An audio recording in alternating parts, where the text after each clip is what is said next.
1500 కోట్లు ఇవ్వాలి వాళ్ళ బ్యాంకులు ఉన్నాయి, టీఆర్ఎస్ పార్టీ బ్యాంకులు. ఒక 500 కోట్లు ఇయ్యరే, అందరికీ ఇంత తలాయిని వంచి పెడదాము.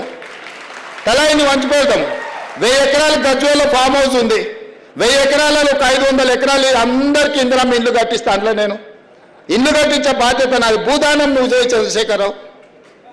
పోనీ కేటీఆర్ నీకు 50 ఎకరాలు ఉంది జన్వాడల, ఓ 25 ఎకరాలు ఒక పక్కకి మంచిగా 10 అంతస్తులలో అందరికీ ఇందిరమ్మ ఇల్లు కట్టిస్తా ప్రభుత్వం నుంచి సొమ్ము పెట్టి.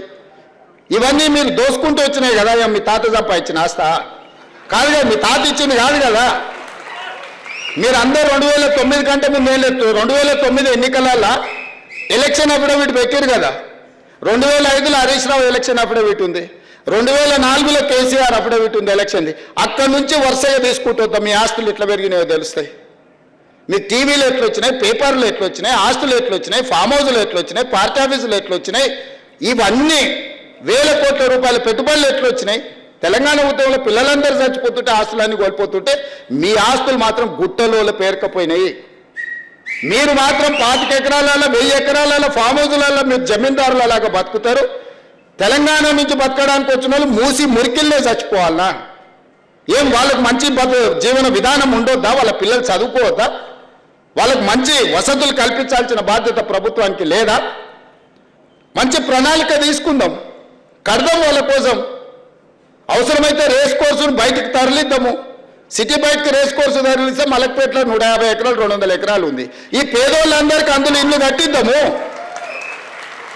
అంబర్పేటలో ఉన్న పోలీస్ అకాడమీని ఊరు బయటకు తరలిద్దాము. 200 ఎకరాలు ఉంది అంబర్పేటలో.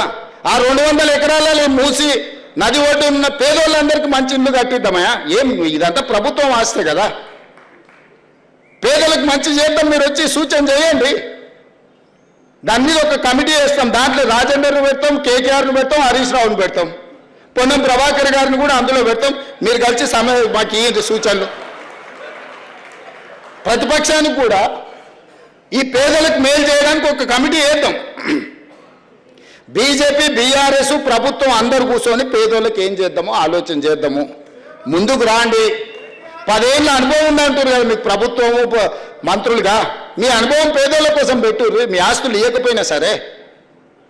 కాబట్టి ఇక్కడ ఉన్న నా మిత్రులందరికీ ఒకటే, వాళ్ళు ఏదో సోషల్ మీడియా నిజంగా పోయినోనికి దుఃఖం ఉంటుంది. నాకు అర్థం కాదానే.